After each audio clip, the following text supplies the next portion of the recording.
This is the diesel car that thinks it's a hot hatch, the Citroen ZX turbo diesel. And this is the petrol car that thinks it can offer diesel engine economy, the Honda Civic VEi. Together, they're trying to break out of the stereotypes associated with petrol and diesel engines.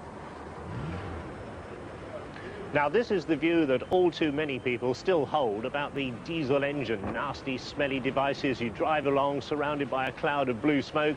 You haven't got enough power to pull the skin off a rice pudding. It's a view that's shared by some in top gear, but I'm not one of them. I've run diesel cars for the last 6 years and I'm delighted with them. And I'm not alone.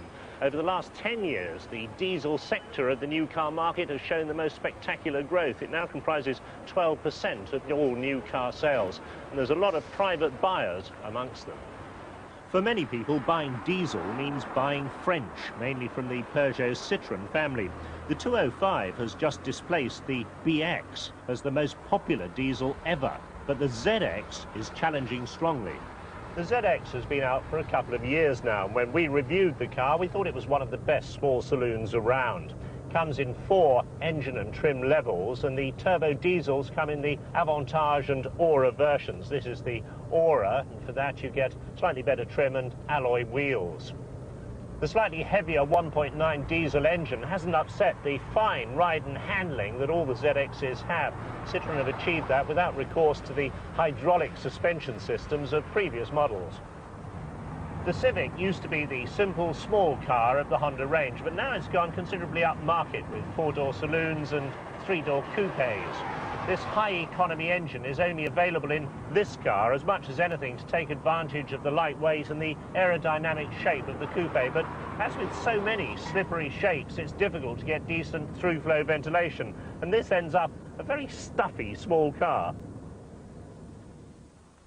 So what makes these two models significant in the petrol versus diesel debate?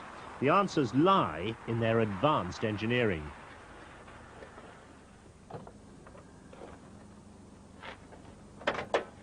Now, under the bonnet, a typically sophisticated Japanese 1.5-litre petrol engine. A mass of complicated electronics controlling Honda's VTEC engine. Now, we're familiar with Honda's variable valve timing, but this is the E version, and the clever part is that under 2,500 RPM, one of the inlet valves remains closed for maximum economy. Now, for a diesel manufacturer, economy comes for free. The problem comes when you want to give it acceptable performance. The answer is to turbocharge the engine. On the ZX, the turbocharger is down the back of the unit. It's hidden by the intercooler. Now, this cools the air between the turbocharger and the inlet manifold. That gives you even more performance. Now, not even the most ardent diesel enthusiast would try and pretend that the engine is anything but noisy and idle, especially for pedestrians and neighbours. But once inside with doors and windows shut, you're really not aware of it, especially on the move. The diesel driver is usually unaware of his smoke trail too. The ZX is hardly worse than any other in this respect, but on start-up or after idling, the blue plume is pretty obvious. And the same is true when accelerating hard away from standstill to enjoy that undiesel-like performance. A 0 to 60 time of 10 seconds and a maximum of 110 miles an hour make this a very quick diesel indeed. While it might not be up to the hottest of the hot hatches, it's more than respectable. As far as the bald figures are concerned, the performance of this Civic and the Citroen are very close indeed. 0 to 60 around 10 seconds, a maximum of 112 miles an hour. But it's the way the performance is delivered that makes the difference. Now, we're both in 5th gear, the Citroen in front of me, and we're doing 50 miles an hour. At a signal, we accelerate flat out.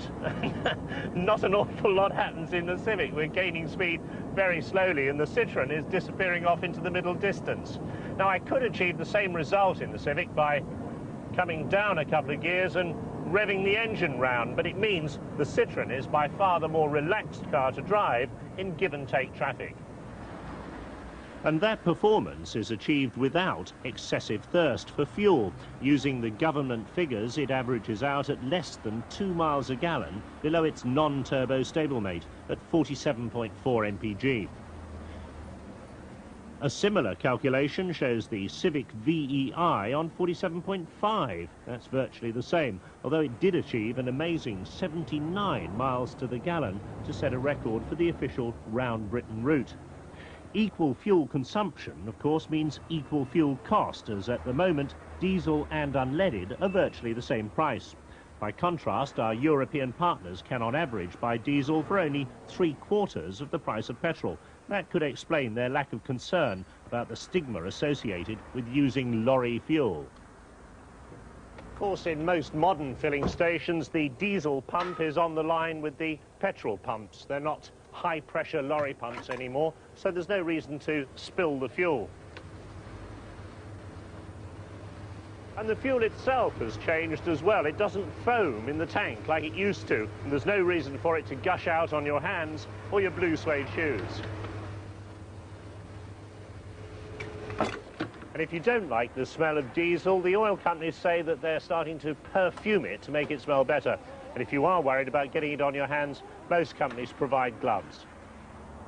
Historically, diesel cars have cost about 10% more to buy than petrol, but that differential is declining. In fact, in the case of some Montegos and Escorts, it's disappeared altogether. That's partly due to the cost of fitting catalytic converters now required on all new petrol cars.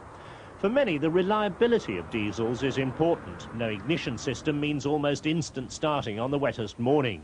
But if you do opt for petrol, the Civic VEi will give you excellent economy in a low specification package. No sunroof, electric windows or central locking, but Honda do fit an airbag.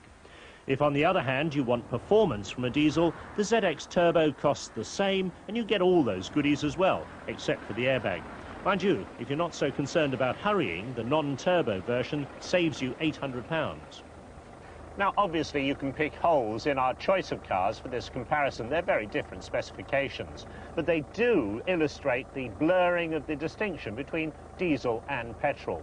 The final choice, of course, is down to personal preference, but this latest generation of turbo diesels will start to erode the prejudice against diesel.